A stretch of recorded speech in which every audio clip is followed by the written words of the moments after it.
Hello, everybody. The webinar will begin very shortly. We're just going to take a couple of moments to allow everybody to join the call.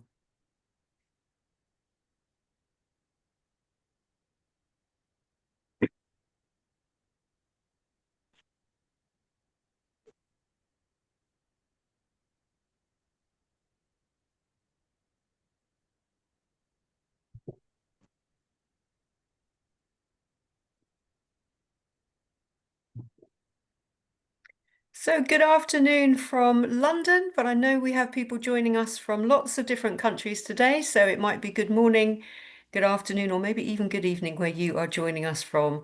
And welcome to our webinar today, where we're going to be talking about tackling fraud and error across the entire public sector.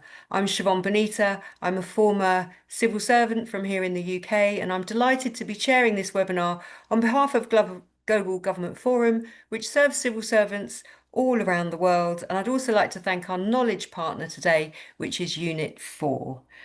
In terms of the topic for our conversation today, governments around the world are all focusing on this issue of tackling fraud and reducing error. In the UK alone, fraud and error in the welfare system is estimated to cost the government around £10 billion, and efforts are continuing to try and recover public funds that were gained illegally during the pandemic period. I know that's going on in lots of other countries as well. So, in today's conversation, we're going to be looking at how different countries are measuring the nature and the scale of fraud and error issues facing them, what responses they have in place, and how effective these are, and the extent to which governments around the world might be working together to address some of these common problems. I have four fantastic speakers with me here today. In a moment, I'm going to do some quick introductions to our speakers, and then we are going to dive straight into our conversation. But we want to make this webinar as interactive as we can with you, our great audience. So somewhere on the screen, whichever device you are using, you should see a Q&A button. Please use that Q&A function at any time from now on. So don't wait until the end of the webinar to message in any comments you have, any questions that you have, and I will make sure we get through as many of those as we can before the end of our conversation today.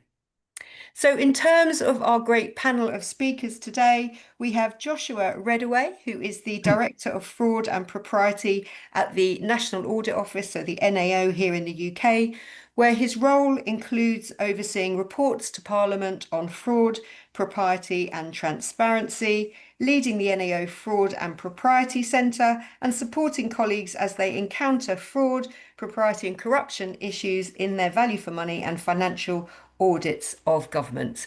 And prior to this role, Joshua was NAO Client Director for Work and Pensions, Value for Money, and the Head of Practice for the NAO Commercial and Contracting Hub, amongst other positions that Joshua has held. Then we will also hear from Bryce Wolfe, who is the Director for Strategic Growth at our knowledge partner Unit 4. Bryce has a deep understanding of how innovative tech solutions can drive organisational growth and specialises in crafting strategies that empower organisations to amplify their missions. His work is centred on leveraging technology to not only meet but also exceed stakeholder expectations and creating sustainable long-term value. Then you might have seen on our webinar that we were expecting to have Rebecca Shear, who is Director of the Forensic Audits and Investigative Service in the United States Government Accountability Office. As some of you may know, at the moment, the US government is kind of on a shutdown. It's on a bit of a pause while they are sorting out some of their budgetary issues. But I'm delighted to say that we have a fantastic speaker who has very kindly agreed to step in and take Rebecca's place. So we have Linda Miller, who, as you will see on your screen there, is a former US Government Accountability Office colleague, but now is the president of the Programme Integrity Alliance, which is an NGO whose mission is to help better enable the US government to prevent fraud and detect it earlier. We're really, really grateful to have Linda here because she's a national authority on fraud prevention and detection with over 16 years of experience in both the public and private sectors. And she served as the Deputy Executive Director of the Pandemic Response Accountability Committee and led the Government Accountability Office's development of the Fraud Risk Management Framework. So a huge thank you for us, Linda, for standing in at short notice for this webinar. And then last but by no means least, I'm delighted we are heading over to Nigeria, where we have Johnson Oluwata, who is Vice President for the Chartered Institute of Forensic and Certified Fraud Examiners. And with over 30 years of experience in public practice, business, and forensic accounting, he brings his expertise to our conversation. Johnson has contributed significantly to anti-fraud practice in Nigeria and served as a delegate to Nigeria's 2014 National Conference, representing there the Association of National Accountants of Nigeria. His expertise spans taxation, audit, corporate governance, and transparency, with a strong focus on justice, ethics, and sustainable development. So I'm sure you'll agree with me, we really do have a fantastic panel with us here today. I'm just looking here, Johnson said there's a point of correction. So his organisation is the Chartered Institute of Forensics and Certified Fraud Investigators of Nigeria. I hope we have said that correctly now, Johnson, for you. But please do, as I said, make sure you take this fantastic opportunity once we have our experts, well, we have our experts here, to message in your questions. Don't wait until the end of the conversation. So I am going to kick us off with the first question. And my opening question is, as I mentioned at the beginning, I'm interested in how countries, how governments are measuring the scale of the fraud and error in their country. So what is facing them? How big really are these issues? How significant are them? Joshua, I'm going to come to you first. Your thoughts on that. How are we doing this in the UK? So our last estimate was that the UK government lost between £55 billion and £81 billion in 23-24 from fraud and error. 55 to 81 billion. I think that's quite a startling number. It's something we're very keen to see reduced. I think on the bright side, actually, the transparency that we have over these numbers is something I think the UK can be rightly proud of, while at the same time saying this is very much a work in progress to improve that transparency and to tackle it. The reason we've got that transparency is because the way we do government accounting in the UK, and that's the role of my office, is to audit the accounts that central government has, and we check the level of fraud and error. And normally we do that by doing extended sampling and asking for more information about a transaction than the government would normally have in day to day. So you're actually looking for those problems proactively. We build those up, bottom up, into this overall assessment to get there. So I said 55 to 81, about £39 billion of that relates to tax fraud and avoidance, about 11 billion on benefits, slightly different to the number you said, but that's because I'm using a different year. Has come down in the last year, which is good. And the rest of it is spread across the rest of government.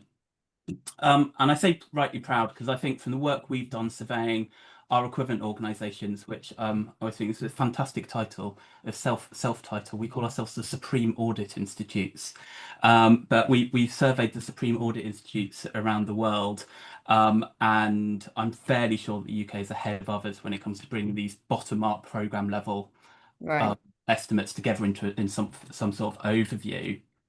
I say it's work in progress because it's something that we've focused on improving, particularly since the COVID-19 pandemic. So COVID was a real wake-up call to the UK government. We had traditionally seen fraud and error really as a tax and a benefits issue, and it's still much larger in those areas than it is in other areas. But most other government departments hadn't really thought about their fraud controls enough. They'd been thinking about it as internal threat rather than this external threat coming in. Because we had to look for it, we estimate that there was £10.5 billion of loss on the scheme. The scheme set up in response to COVID, which by UK standards is a lot of money. I know Lynn's Mm. going to talk about some much larger numbers in due course, but hey. Um, and in some ways, we think that the UK was ahead of the curve because we had to look for it and because we'd got that infrastructure built up that required these estimates to be done. But it also really drew out just how unprepared most departments were for it. I think since then we have seen some general improvements to Mm. risk assessment, control design, and reporting, but particularly in this reporting. So we've seen a doubling of the rate since COVID. And I think partly that's because there has been a sustained increase in some areas, but partly it's an increased awareness actually driving increased reporting. So thanks, Joshua. That's a really good place to kick off. I mean, those numbers are just eye-watering, especially when we know that there is so much pressure on the public finances and resources are so stretched. So this is a really significant issue. When you say other departments were unprepared and that COVID was a wake-up call and there was a kind of 10 billion roughly other departments lost in terms of fraud and error. Is that then through kind of procurement, things that were procured, not delivered, or illegal procurement? Is that what we're In looking COVID, the worst example was something called the Bounce Back Loan Scheme, which was these were actually about economic recovery schemes where the government was putting money out to businesses to support them during the pandemic. The issue was around that tension between ministers wanting to get money out fast and at? the bank's ability to actually check that it was going to the right people. This was actually all done through banking, the Right. banking system, but the UK government, the taxpayer, guaranteed this money, and the requirement to get it out within 24 hours just meant that it was an open invitation for people to walk Yeah. up and take money. Thanks. And within that, so and then I'm going to move on. Be coming to you, Linda, next with the same question. But Joshua, within this, the figures that you give, do you have a sense of what's the breakdown between fraud and error? Because we always talk about fraud and error in the same conversation. I'm just wondering how that breaks Yeah, down. it's an interesting one. I'm not going to give you the precise numbers because we can't always determine, but I think it's worth just asking that question, Yeah. why do we lump the two in together? And the reason is because to know if something's fraud or an error, you have to understand motive. You have to understand why it's happened. And normally, from an administration point of view, if you're the victim essentially, or you're the one that's lost money, it's very difficult for you to know what's happened Right. and why the person has done that. Sometimes it is. So, for example, in benefits, and you're looking at a benefit claim, it's pretty easy to say, well, look, should this person have known? You know, they've told us this, and Yeah. they knew really, right? So, in benefits, we do make that distinction, and we know that certainly it looks like more is fraud than it is error in that space. Right. I think the taxation system's slightly different. We would say that an awful lot of it is error Right. or avoidance, which we distinguish slightly from fraud, Okay. and so on. Um, but it's similar in that to be avoidance, there has got to be motive in Yeah. that rather than error. Yeah. So yeah, that's why we throw the two together. From a prevention point of view, it doesn't matter. I mean, some controls work better. One of the things I think actually somebody in the tax system said that they view error as a gateway drug to fraud. Right. If you think about it, if one year you make an error in your tax return, and it's a genuine error, but you realise that you haven't been later on, and you realise you haven't been caught, you see Right. exactly the same Yeah. behaviour, but suddenly error turns into Yeah. fraud. Yeah. You have to tackle the errors alongside the fraud. Yeah. Thanks, Joshua. Brilliant way to kick us off. Linda, as I said, I'm going to come over to you. So, the same question really is how big an issue is this in America? And are there similar things in place in terms of measuring the scale of that and how effective that measurement is? Sure, yeah. Well, I mean, the numbers are bigger, because it's a bigger country. Yeah. So we have been traditionally thinking about fraud in the context of what we call improper payments. And so we put fraud and error into this bucket called improper payments. And we measure that there's a very specific formula that's been established in a law called the Improper Payments Reduction Act.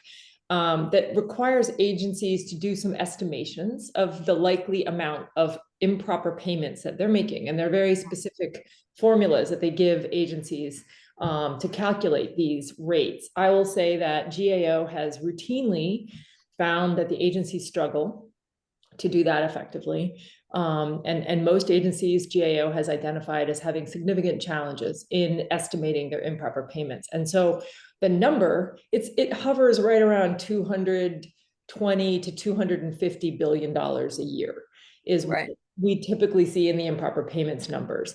But we do believe those are underreported, and but we don't know how much. GAO did undertake a really ambitious estimation piece of work about a year and a half ago to measure fraud specifically. So that they set out to look at how much fraud is in federal programs, and they did this using some probabilistic modeling called a Monte Carlo simulation, and they did it looking at all of the programs in the United States government. The number that they came out with turned out to be somewhat controversial. There were people who thought it was far too high. There are people like me who actually think it's low. Right. It really depends on where you sit, but that number came between 230 and $521 billion. Wow. So that's Wow. more than $500 billion a year. And that's Yeah. fraud only. And that's only in our federal programs, not in our 50 state programs. And Wow. so, I guess the short story is that the problem is enormous, Yeah. but we're really challenged in measuring it well. Yeah. Thanks so much, Linda. And off the back of that, did it kick off any new initiatives? Were people surprised with the scale of that? And People were surprised. I think not as surprised because it came on the heels of the pandemic. And Yeah. as Joshua, alluded, what happened in the UK, we obviously saw enormous fraud. In particular, I think in the UK, the Bounce Back loan program was the largest contributor.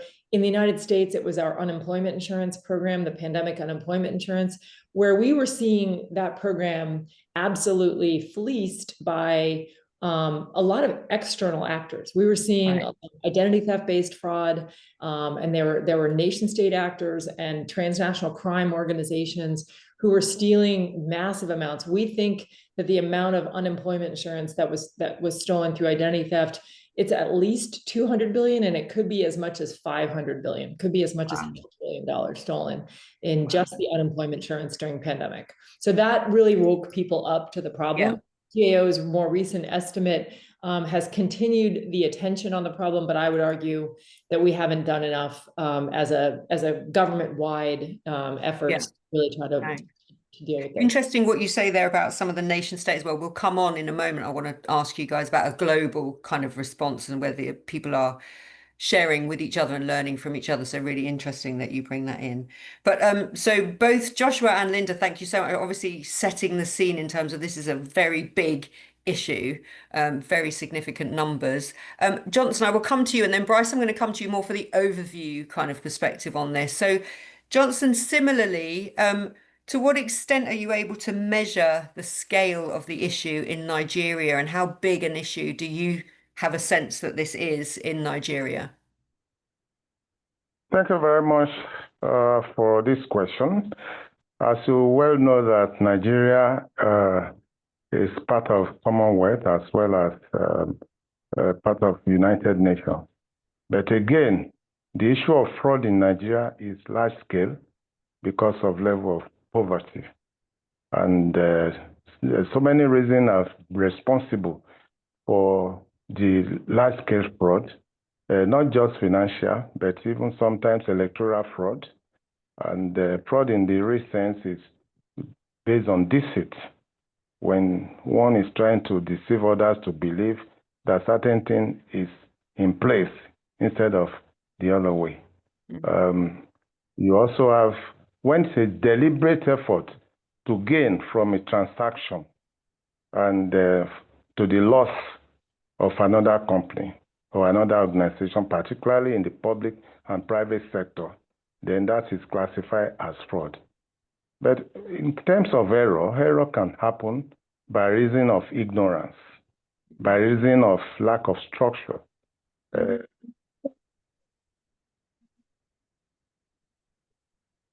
When there's no adequate internal controls, there could be fraud, there could be error. But in that sense, Nigeria government and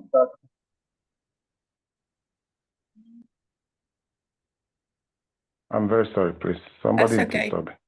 I know sometimes the connection in Nigeria Yes. might drop off. And then the measure to be able to measure the extent and volume of fraud in Nigeria is large scale when you try to look at it from the point of view of Naira, considering the exchange rate between Naira and the dollar or Naira and other foreign currencies is amazing. And you are now talking about billions, not millions. In the UK, you can be talking of millions of pounds or thousands of pounds, but in Nigeria, you'll be talking of billions. And what the issue is in Nigeria is because of lack of, excuse me.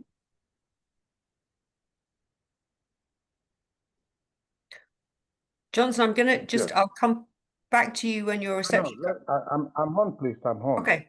You see, the issue of fraud being possible in this country is because of identity, lack of identity management. Because in Nigeria, you could pose as Isaac, a Christian, and later pose as Al-Haji Muhammad, as a Muslim. And it's difficult to track it because of this issue of identity and lack of adequate data management.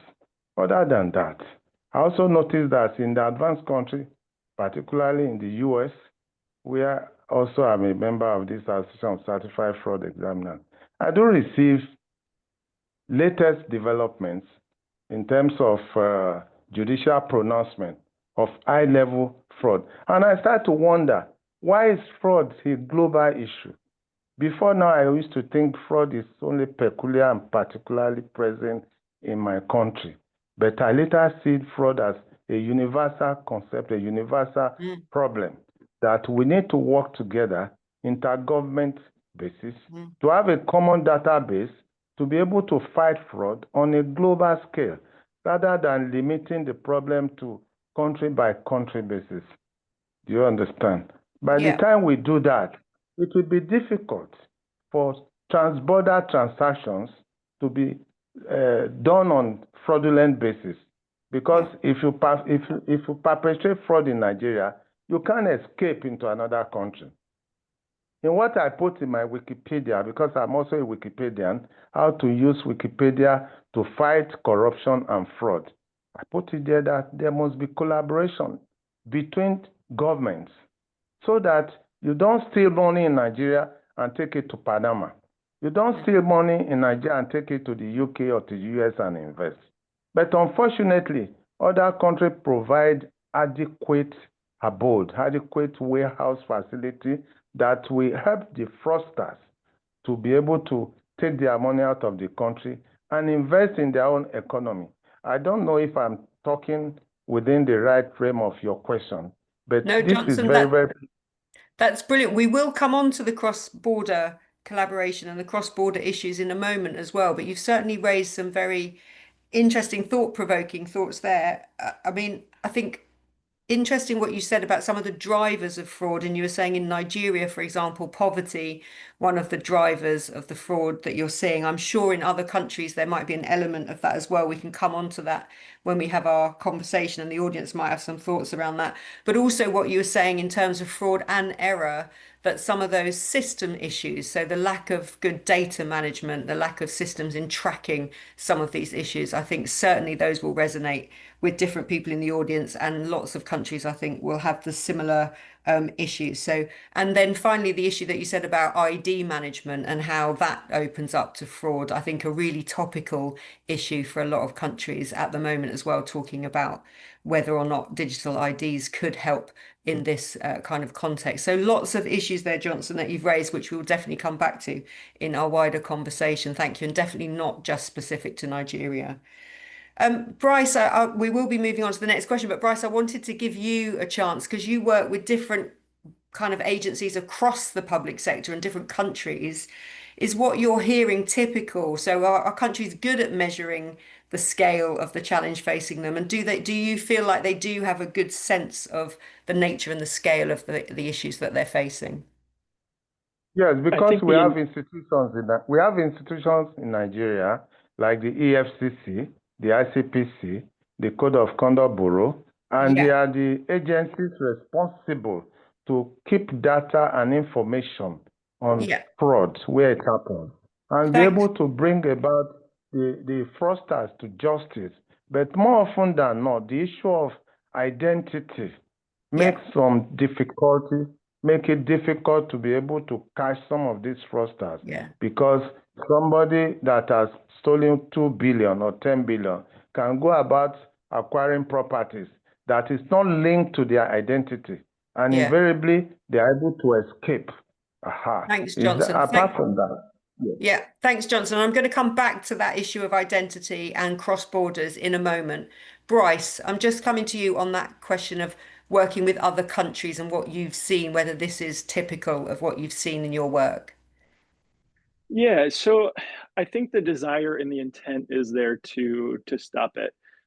It remains a universal challenge, even for a digitally advanced economy or organization. One consistent thing that I see, though, is visibility. Visibility is a challenge.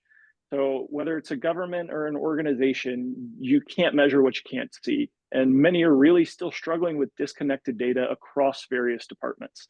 Mm. We sponsored a report, Unit 4 State of the Digital Nation, and some key things that stood out to me. We had 65%, I think, of public sector leaders that said that access to the information that they need could have been easier to get their hands on. Mm. And then there were about 70% that said the same thing about real-time data.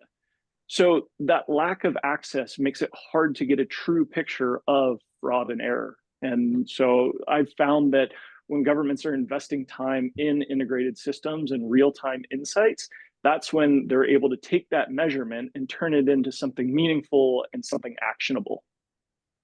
Thanks, Bryce. And so when you said the issues around disconnected data and maybe not having access to all the information, would you be in the same kind of space as Linda in terms of if you can dig a bit deeper into this, the figures are probably bigger than people realize at the moment? I'm sure it is. That's really probably just scratching the surface of it. And because you don't know what you don't know, once Yeah, you start to find things out and really start to untangle that web, that's when you really find out the impact. yeah, thanks. We have got onto this. I've got a question in a minute about how you are tackling fraud and error, but because we brought in the issue of kind of cross borders and working with other governments, we've got a question already in from Diane Jackson, which I want to come to, who has said, how do countries work together? Do you find some countries are more able or more willing to work with other countries than others? So are some countries more amenable to working with each other? Linda, I think you mentioned that you sit on a board in the UK, a kind of international board on this. So, your thoughts on Diane's question, to what extent do you think countries are working well together on tackling some of these issues? Well, I think there are pockets, like there's a group that of the Five Eyes nations called the International Public Sector Fraud Forum that meets regularly and shares best practices. And I think that's a really good model for the example of sort of cross country collaboration. And I know through the SAIs, as Joshua mentioned, the Supreme Audit Institutions, there's a lot of collaboration that goes on among that group. I know GAO is the Supreme Audit Institution for the United States, and through the INTO side, the International Supreme Audit Institutions, there's opportunities to collaborate and share best practices as well. So I think there are some models that where this works well, but I think we could be doing a lot more. I think it frequently is just the same few countries that the United States tends to partner with. I think the OECD has also facilitated some good work through their anti-corruption forums. And you also mentioned that some of the fraud that you were conscious of was kind of national external players. So to what extent is, the large scale stuff, is this kind of global organizations? Is this big organized kind of activity as opposed to individual Well, it's both. So we're seeing some of the activity that's being directed against the United States are sort of smaller scale, kind of pockets of organized crime groups. For instance, there's an organized group of Romanian criminals who seem to be targeting our food, the supplemental nutrition program. So that we call it food stamps sometimes. For some reason, this group has really targeted that. We saw a lot of Chinese and North Korean activity in our unemployment insurance program. We're now seeing a lot of North Korean organized crime groups in some of our employment and student loan issues. We've seen a really, I think the UK also experienced this fraud scheme where we saw a lot of identity theft based fraud in student loan programs. And so these ghost students, many of these schemes are being perpetrated by organized crime groups outside the United States, and in particular, what seem to be nation state sponsored. Thanks. Joshua, you had your hand up there. So your thoughts on the kind of international cooperation, but also the extent to which some of this activity is organized on a global level. You're on mute, Joshua, just to come off. Thanks. Yeah, I mean, I know Linda from some of this international cooperation, same forums that she's been setting out. And I personally have benefited hugely by hearing how other countries have gone about this. And I think that, that's helped us to build it into what we understand is good practice, and how we've been approaching it and the kind of spreading that word through audit committees, etc., across government. So I think that's incredibly important. In terms of that question of how much is this about international criminal gangs or so on, I think that's definitely there. But I would say that actually, I think Johnson's right that poverty is a big issue. And I think that that includes relative poverty. It's not. So, for example, the benefit bill in the UK, I think the percentage of that is overpayments, a huge amount of that is opportunistic. I think it is, and I'd say probably the same about tax. I don't think we're talking about international gangs for the majority of it, but it's really difficult to be sure. And we've definitely seen some very large scale criminal gang type stuff going on. And it appears that, frankly, if you're running a modern slavery gang and you have stolen people's passports, you are going to attack government programs with those passports. So there's some really unpleasant stuff in there. But I just want to say, I don't think that is the majority of the big volume stuff we see. And certainly when you look at the COVID frauds and you look at who's being prosecuted and what the director disqualifications we're seeing, there seems to be an awful lot of people who just thought, actually, why not? Let's give it a go. Yeah. Thanks, Joshua. Bryce, I could sense, so both what Linda and Joshua have said, there are forums set up to help countries work together on some of these issues. Alongside that, I could sense Johnson's frustration that more could be done at international level that would help prevent some of this. So what are your thoughts? Because you've worked obviously in lots of different countries. To what extent do you think more could be done at the international level, both in terms of sharing good practice, maybe in terms of what's working, but also to identify some of the kind of fraud issues that are happening and the changing nature of the fraud? Yeah, I think that the big thing that we've heard and we continue to see is that fraud and error, it doesn't stop at a country's borders, but government systems do. So I think it's important to encourage collaboration through international audit networks. But also we need to go beyond that and have data sharing and the interoperability of those systems, of the data, to break through those barriers. I think there's the opportunity here for alignment around open data standards and shared fraud intelligence to really take it that step further. Thanks, Bryce. Johnson, I'm going to come back to you on this one because Derek Amudzi has said the issue of fraud in Africa, particularly in Ghana, so I think Derek's from Ghana, has become a serious concern, with many young people seeing fraudulent activities as a means of survival. Internet fraud in particular has grown significantly because many young people see it as a quick and easy way to make money. Is that what you were saying? Is that kind of building on what you were saying, that poverty is driving some of the activity around fraud? Yes, poverty is very fundamental. Identity management is another fueler. Then database, where there's no database, you cannot plan. You cannot put control and tracking in place if you don't have effective and reliable database as well as identity. That is very unique. And then when it comes to tracking at the global level, it is very important. I know that within the accountancy profession, we have International Federation of Accountants, which is the umbrella body that supervises the profession. But in the forensic space, forensic science space, we have them regional by regional, country by country. We have not been able to come up with a global body to regulate forensic sciences. For instance, in Nigeria, we have the Chartered Institute of Forensics and Certified Fraud Investigators, which I belong.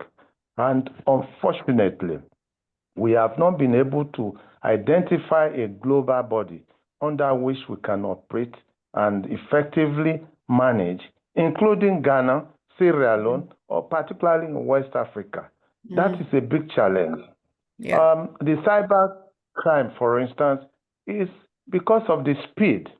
Within a second, money can move from place to place, and it's much easier for them to perpetrate because of lack of identity and lack of database. And in that wise, I think it is important that what the ISO is doing now, International Standard Organization, which recently we launched ISO 3703 2025 in Abuja. I was also a panelist there. And we discussed this thing, providing guidelines on how to battle fraud within organizations. And I think all hands must be on deck at global, regional, and national level to fight fraud, because it's not adding value to national economy. So it is not just peculiar to Ghana or Nigeria or Africa. It's a global problem that we have to solve collaboratively among nations. That is my take. Thanks, Johnson. Joshua, you had your hand up. You wanted to come in on that? Look, my bread and butter is helping government, well, auditing how well government is protecting taxpayers' money in the UK. But when I'm talking to parliamentarians about these issues, actually, I think they are as sympathetic and interested in this question of what the UK is doing as, I'm afraid, its reputation to be a money laundering centre and its position in these global flows of capital. And, I think this speaks to some of what Johnson's saying, and some of, these questions I'm getting in the chat is around, well, what can we do? I mean, I think personally, I think there are two different prongs, and we keep them quite separate in the UK, but do need to be thinking about them when we're doing our international collaboration. The first is, how do we share the lessons about how to tighten our own controls? But the other is, what can we do, recognizing that money that is stolen in places like Nigeria will end up in the street of London? And how do we deal with that? That's not so much about the control environment for government here. It's about the enforcement, it's about our regulation, that sort of side, which is why I'm not so much an expert, but it is definitely there in our political discourse. And it's what, when I'm talking to members of parliament, they are interested in. And I think that picks up on Michael's comment, which is what institutional, legal, and technological limitations hinder the effective tracking and prosecution of fraudsters in global public institutions, since these are human beings and the money is transferred or paid to. So I think that's picking up on what you've just said and Johnson's point, that it's hard to trace where this money ends up and where the people who have perpetrated these crimes actually end up on a global level.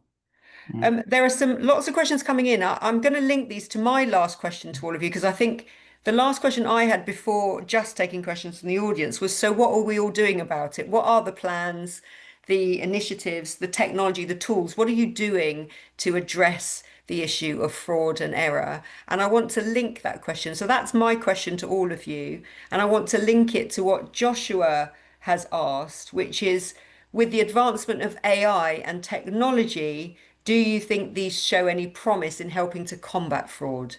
So I'm going to simplify my question, which is, what are you all doing to tackle error and fraud? And are new technologies like AI helping you in this respect? Linda, I will come to you first.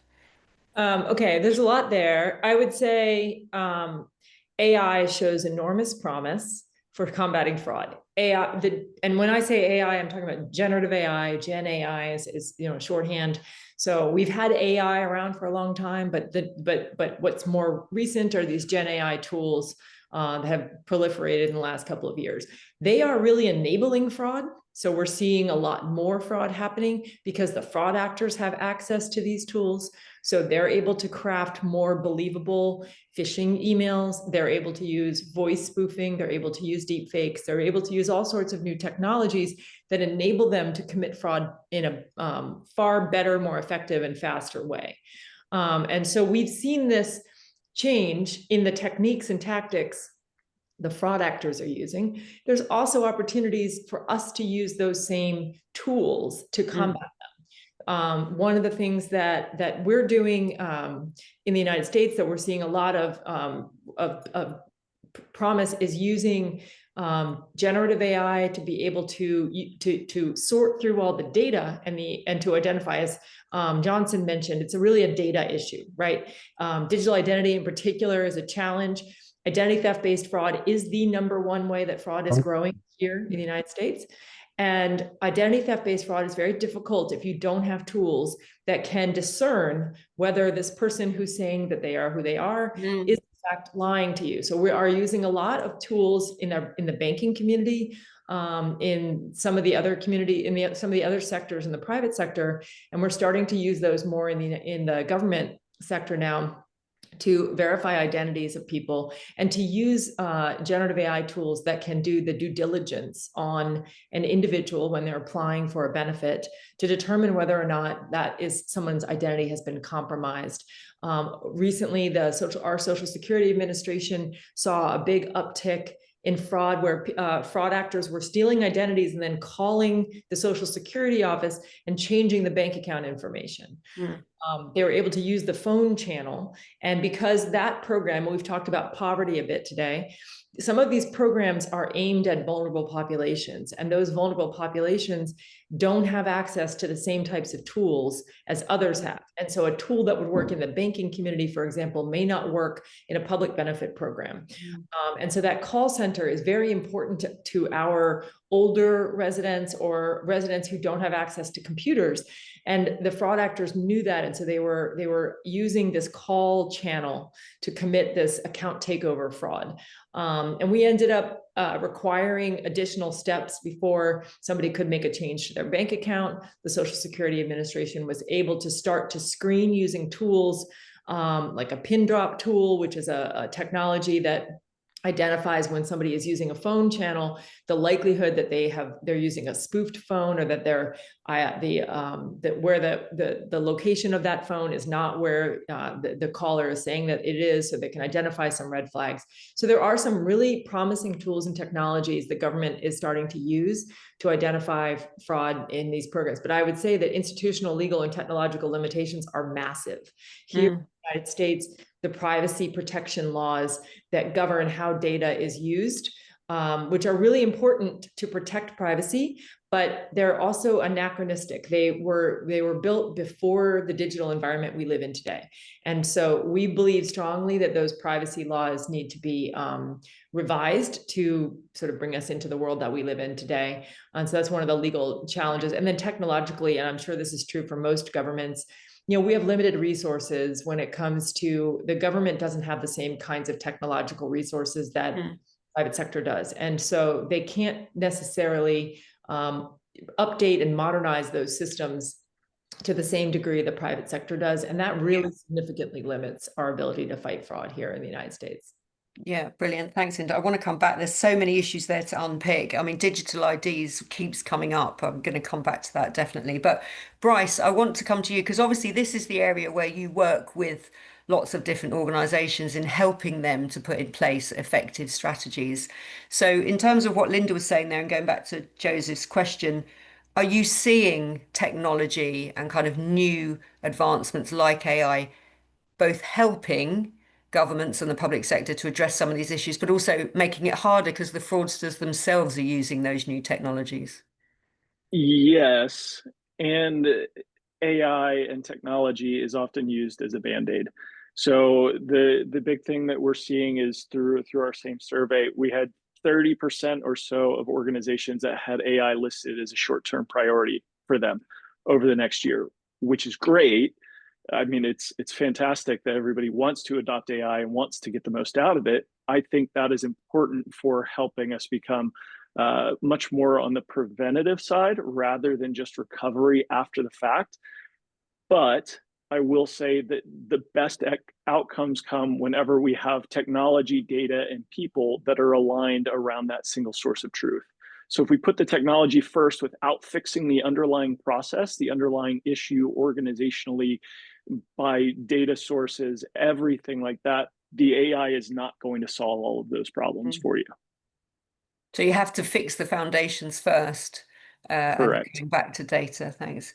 Yeah. Joshua, your thoughts, and then I've got a slightly different question for Johnson, but Joshua, your thoughts on to what extent your strategies and plans are working effectively at the moment? Data. Well, look, we did a study for Parliament on UK government's use of technology to tackle fraud. This summer, we looked at 20 case studies, data analytics. So a few thoughts. One, is data analytics definitely part of the solution, part of the future? Obviously. Is it there yet? Only really the biggest players in the UK government are doing stuff that's serious here. There are pockets of really good practice, but they are pockets, not widespread.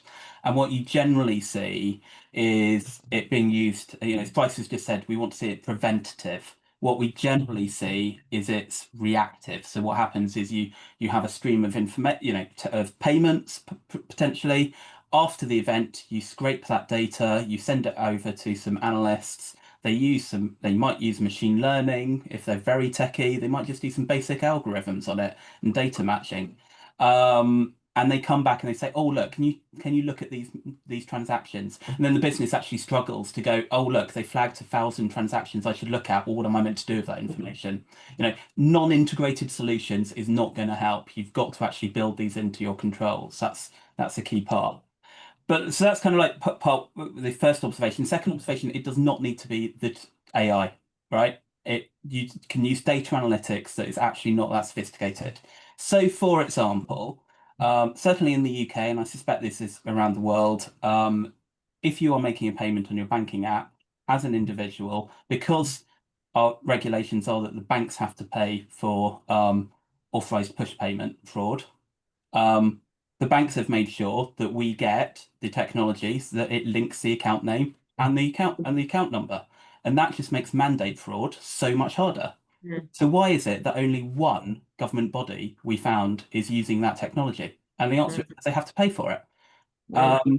And that's ridiculous. That just makes them exposed to mandate fraud, right? That is not AI, that's not sophisticated. That is a long-established data analytical technique, just matching names and accounts. Very simple. So look, there are some basics that can be done. Yeah.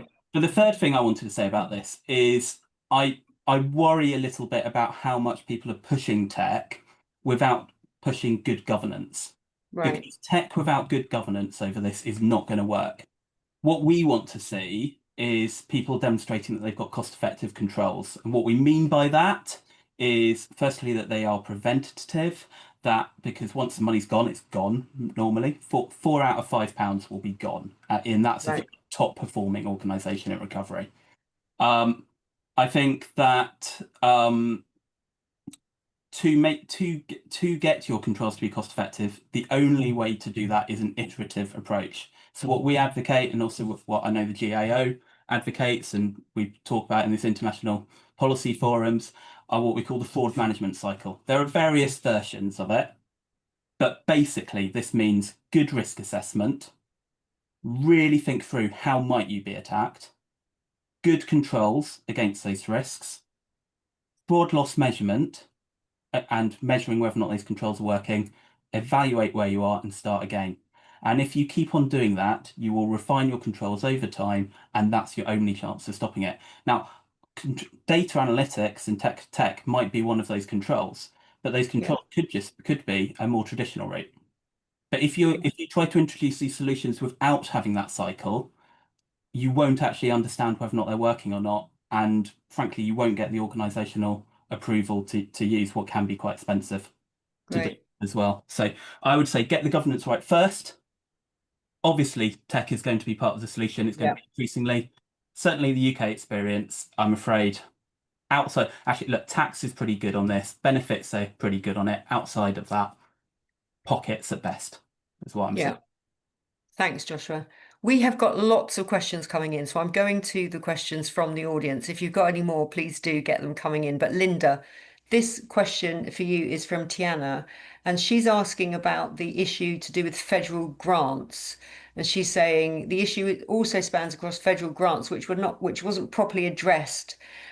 So as flexibility policies on intended use of funds could accommodate weaker internal controls. So I think it's around lack of monitoring of kind of grants that span across different organizations and potentially across different countries there as well. I wonder if you have any thoughts on that. She said, so her final point was, which focal point would ultimately control over the integrity of reporting for grants like USAID, for example? Yeah, the grants is a huge issue in the fraud space. And I would go back to what Bryce said earlier. It's about visibility. You can't do something about something you don't see. And what the problem in the grant space is this distance between when the money leaves and when the money gets to somebody, right? There's often multiple intermediaries along the way. And reporting is notoriously seen as something that's, you know, not necessarily important, right? So in the grant world, people are like, oh, I want to get the money and go out and do the thing the grant is for, which is understandable, right? And most people who are trying to administer grants have a strong desire to do the thing the grant is intended to do. But the problem is there are a lot of ways that money can leak, can get stolen, can get, you know, corruption is a big part of that, especially when we do international grants, right? Where there's, you know, issues with local countries, maybe taking bribes or you know, hiring substandard contractors and things like that. We see a lot of that in these international grants, and it's very difficult for the grant making agency to have a clear understanding of where that money is. And so grant reporting and clarify and more transparency in the grant reporting process is something we've tried to really expand here in the United States with some success, but we still have a lot of problems. In the pandemic, we saw it frequently where the data we were collecting in the grant programs was really inadequate. And as a result, we were not able to get a clear picture of who was getting the money and how they were spending the money. And so this is something we continue to work on in our grant space. We transfer about $1 trillion a year from the federal government to state governments every year in grants. And then there's more, you know, money that goes out internationally. I know most countries do have this issue. And I think it's an area where we have a lot of challenges with transparency. Thanks. And there was another question, Linda, that I think was aimed at you. It was about the phone.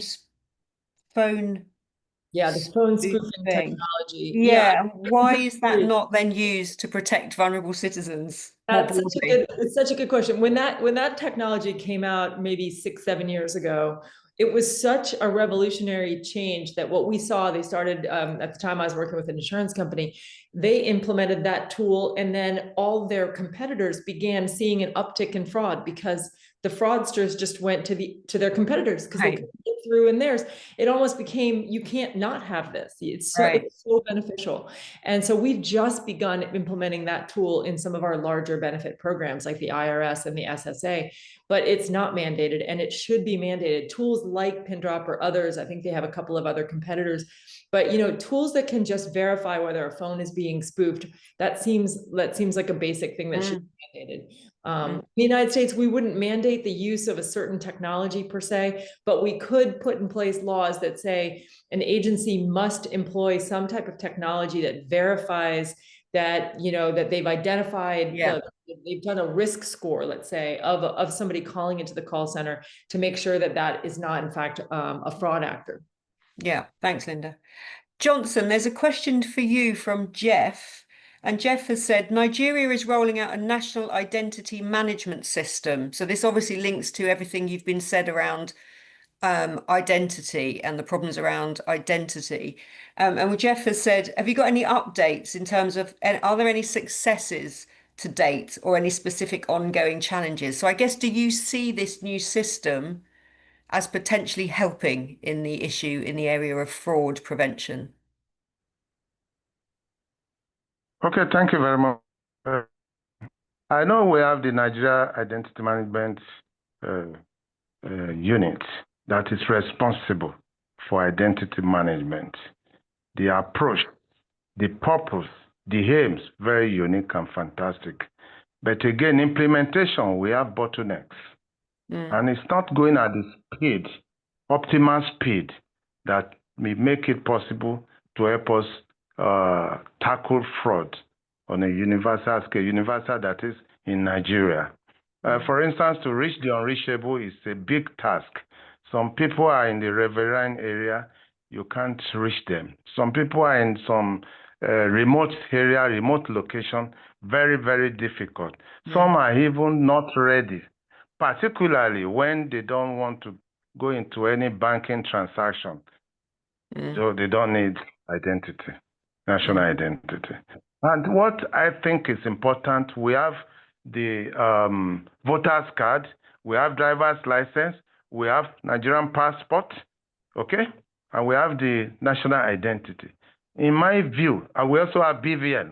BVN has done a lot in terms of helping to curtail, if not prevent, fraud, to curtail it.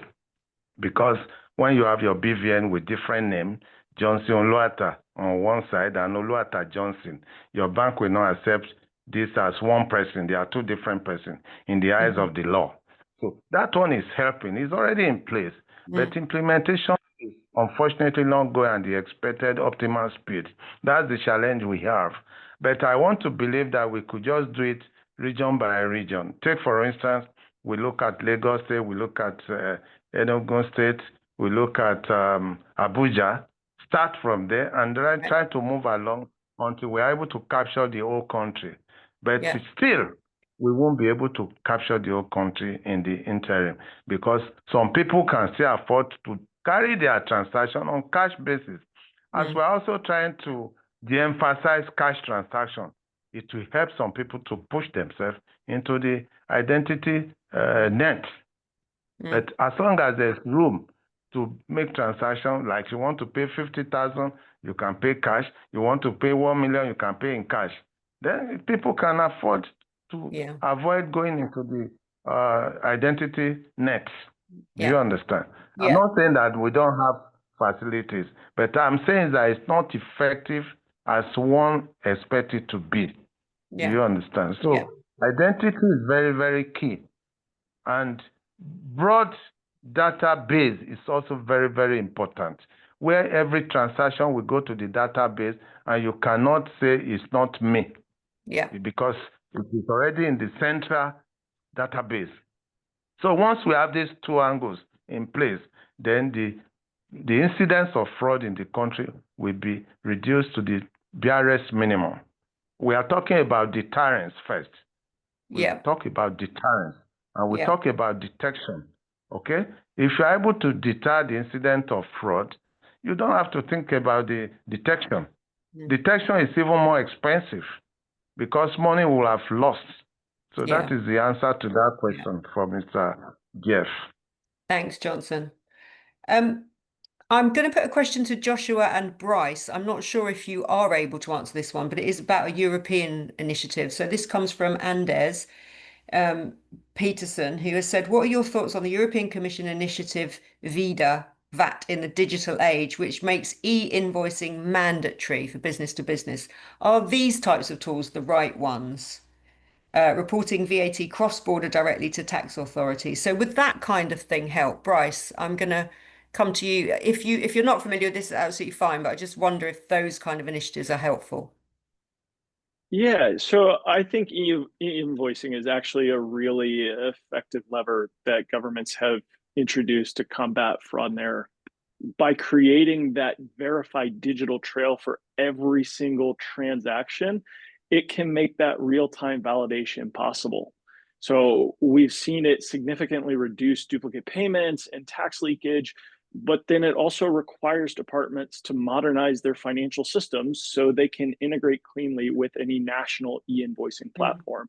So I think it's good. I think there's work to be done. I think it requires an evolution along the way of organizations for their systems. I think ultimately it's good. Thanks, Bryce. Joshua, did you want to add anything on that question? Joshua, on mute, Joshua. Sorry. I'm afraid I don't follow what the European Commission is doing these days, so sorry. Oh no, I forgot for one moment there. What I would say though, I would talk about previous impact of EU-driven stuff. So sorry to change the subject almost completely, but from e-invoicing to e-procurement, which was EU, a previous EU, which has been very important for looking at corruption issues in procurement because it actually starts to build that digital. And I think the UK has been pretty slow to harness that. It was always very much we're putting in place the front end of these systems, Right. but not building the data in the background. And it's Right. actually only with our, I'm afraid, our post-Brexit stuff that we're doing on procurement that actually they thought, look, can we actually get some benefit out of this this digitalization of it? Right. So for the first time, the UK is actually in a position to do things that you'd otherwise think of absolutely normal in terms of what we call red flagging procurements. Yeah. Where kind of look at it and go, well, just how many of them are single source? How many of these have indications that you might link to corruption? These are things that actually, I'm afraid, most countries in the world would take for granted. Yeah. The attitude has very much been in the UK that we don't have a huge amount of corruption, so we don't need these techniques to look at. And I think we're actually in catch-up mode for that. So in general, you're not going to get anything other than positivity from us in terms of linking data up, creating systems and being able to look at them and using them. So much comes back to that data, doesn't it? Data management, data analysis, Actually, just on that, one other point, because I think both Linda and Bryce have made the point that how difficult that is in the States, and partly it's a legal position.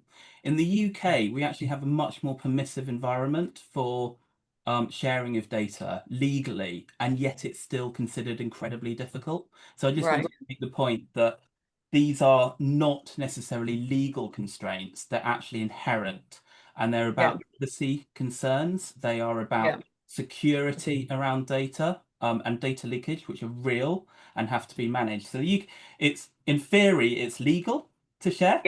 Totally, that you know, and there are paths for doing that. Getting those data sharing agreements in place and getting everybody happy with it remains really, really difficult. Yeah.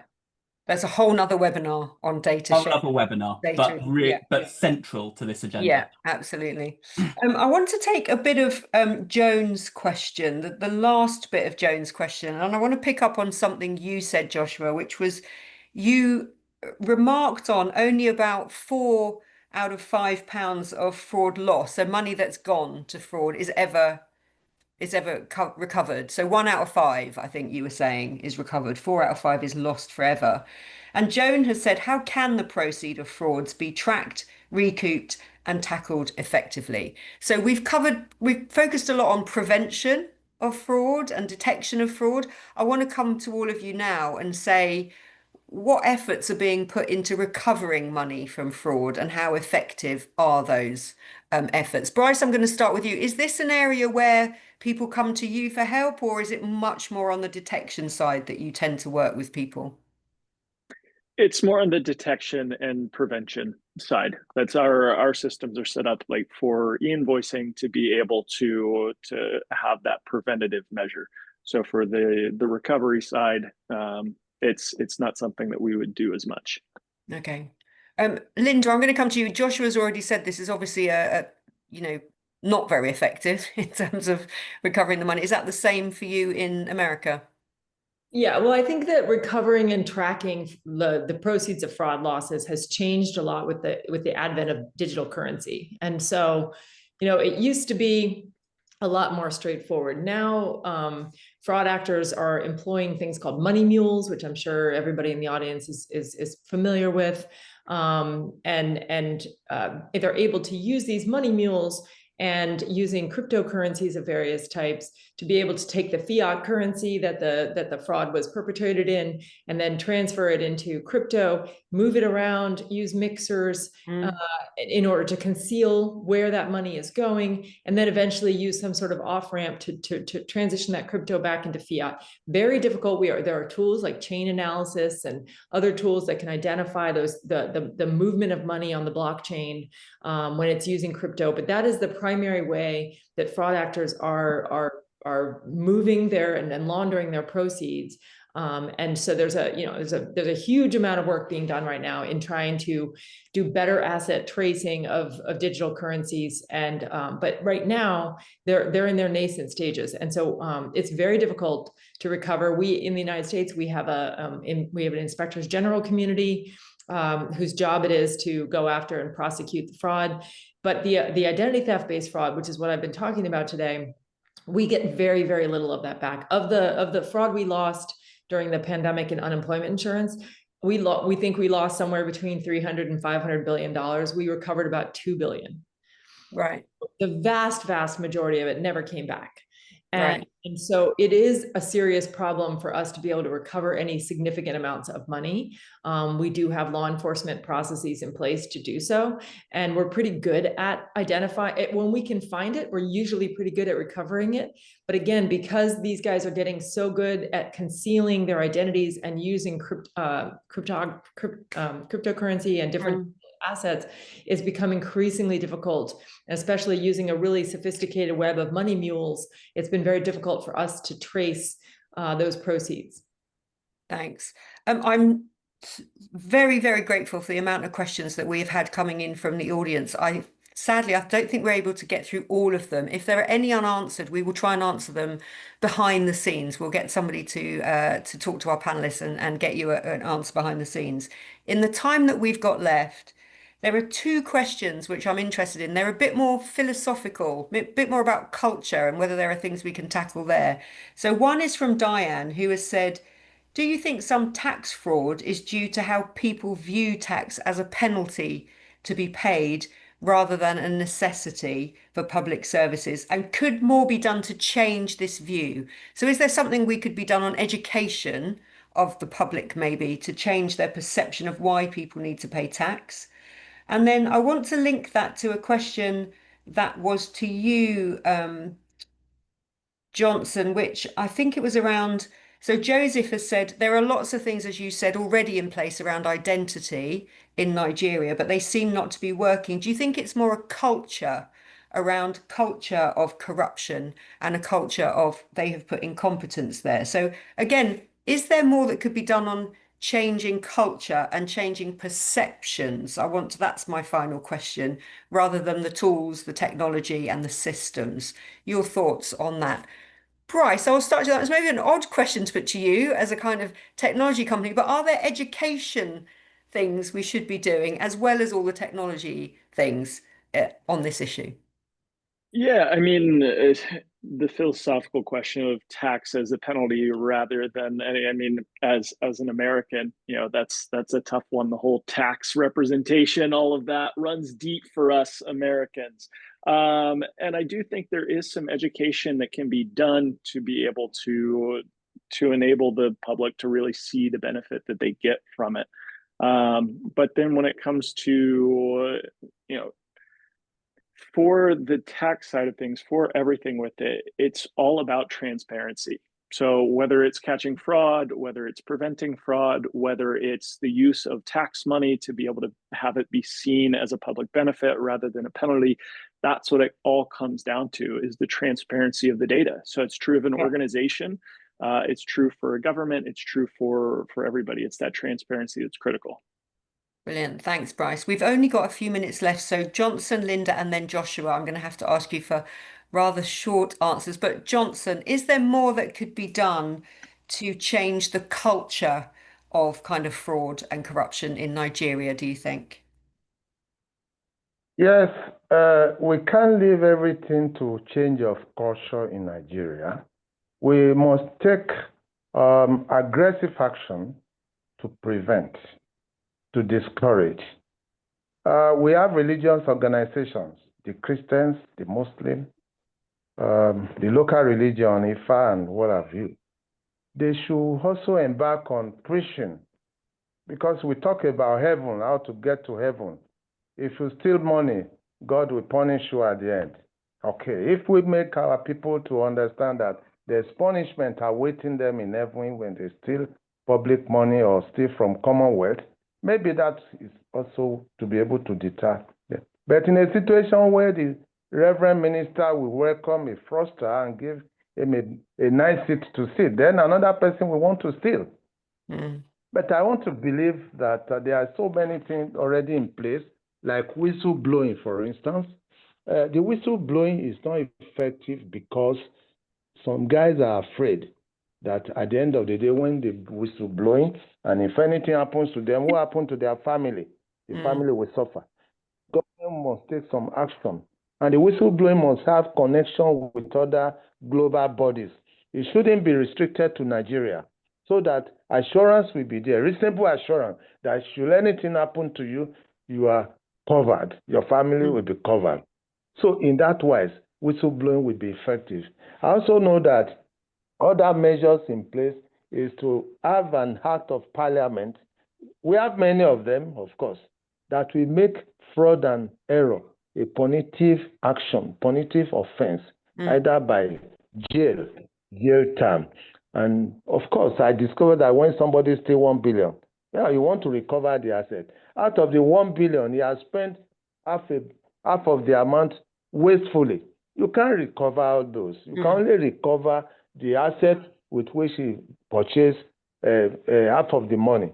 So invariably, culture is very important, but culture alone cannot fight fraud. There must be tools and equipment and software, and then what we call action by people through convenience, through training, through enlightenment, to make them understand that everybody will suffer for it when a single person will take the asset that belongs to multitude of people. So with that kind of orientation, then it will be a matter of the populace going against whoever has committed fraud. I think that will work. Thanks, Johnson. And Tiana has come in on what you've said and said this, there's a leadership issue, as you're saying there, on the whistleblowing and the issues around that. There's a leadership issue there as well that should be addressed. I'm going to come to Linda and then the final word to Joshua. Your thoughts on this more philosophical, is there something that could be done in terms of education of the public to help address some of these issues? Yeah, I mean, I don't, it'd be interesting to study and see if countries that have that report being happier with the services that are provided by their government have lower fraud, right? That would be an interesting research question to ask. In America, we tend not to look at taxes that way. But I think certain countries that are a little bit more organized in a more socialist way would look at taxes that way.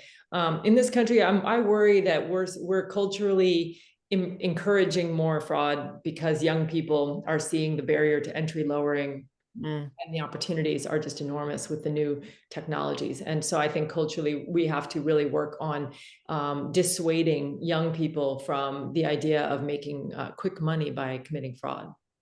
Yeah, thanks, Linda.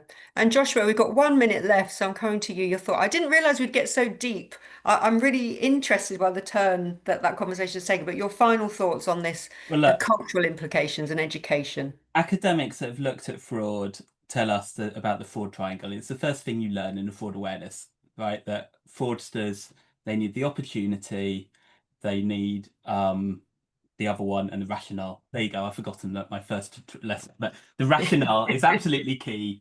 And if you don't, people need to rationalize it to themselves, and that is a cultural question. I think it's something we're acutely aware of and worried about. It's something we're really worried about on post-COVID and this increase. Were we seeing a decline in it? I think, for example, the survey of British attitudes shows that the majority of people think the benefit fraud is wrong. but that is falling. The number of people that actually say this is okay, this is just normal, is rising. And it is the number of people who report having personally committed fraud in the UK is currently, I think it's 12%. Wow. In some way or other. So yeah, okay, this is not good. My entire livelihood career is dedicated to the concept that transparency works here and about you pull things, but that fundamentally requires people to have a level of disgust when they hear that something's gone wrong. Because if you don't have a level of disgust, that ethereal human reaction to hearing about this, if you just shrug and go, what do you expect? That's just how government works. Yeah. Nothing will happen. You've got to have that. That's how accountability, that's how transparency works. And I kind of agree with Johnson that, you say it's not all about culture, but disagree in the sense I think that in some ways, I think it is all about culture. But your way to deal with this, I don't think it's about very blunt education. I think it's about demonstrating accountability and demonstrating to people that you have controls, demonstrating to people that this matters through those means. So you have got to protect yourself, but you've also got to have the accountability and the transparency and show that a better way of doing it is possible, and showing that not everybody thinks it's okay, and actually you are in the minority if you think it's okay. Thanks, Joshua. Yeah. Yes, so many things come out. We could have carried on for a lot longer. I'm really interested, Linda, what you said, for example, whether the Nordic countries who have higher levels of kind of taxation, but higher levels of like their public services, whether they have less fraud kind of issues, for example. I think there are lots of things that we could explore there, and maybe in another webinar to make some of those comparisons. But lots of things there, Joshua, what you're saying as well about what we see public behaviour when a cost of living crisis hits, and that links right back to Johnson's first comments around poverty, so whether all of that is connected in some way. And then the role of technology in tackling all of this, obviously central to our conversation today. We are dead on time. Thank you so much to the audience. We rarely have so many great questions come in on our webinars on fraud and error, so really grateful for those. As I say, if there are any there we didn't manage to answer, we will look at those after the webinar and see if we can get you some answers to your questions. I would like to say a huge thanks to our fantastic panel today, to Johnson, to Linda, to Joshua and to Bryce. Thank you so much for giving us your time, for your expertise. Again, a huge thanks to Linda in particular for joining us at very short notice when Rebecca couldn't join. We will share this link of today's video with everybody who registered, everybody who attended today. You will be able to share it with colleagues. You will be able to watch it again on catch up as well. We will have sent you a very short video, a very short questionnaire if you're in the audience today. If you could take a few moments to fill in that questionnaire, I'd be hugely grateful. It means we continue to give you webinars on the topics that are of most use to you. So it'd be wonderful if you could fill in that questionnaire. And then finally, we will also send you all a link to an article that we will be writing with the key points that came out of today's conversation. That will be coming round in a week or so's time. But thank you to all of you, to the audience, and to our fantastic panel. Thanks to Unit 4 for being our knowledge partner today. And I hope we see you all on another one of our webinars in the near future. Thanks, everyone. Enjoy the rest of the day wherever you are.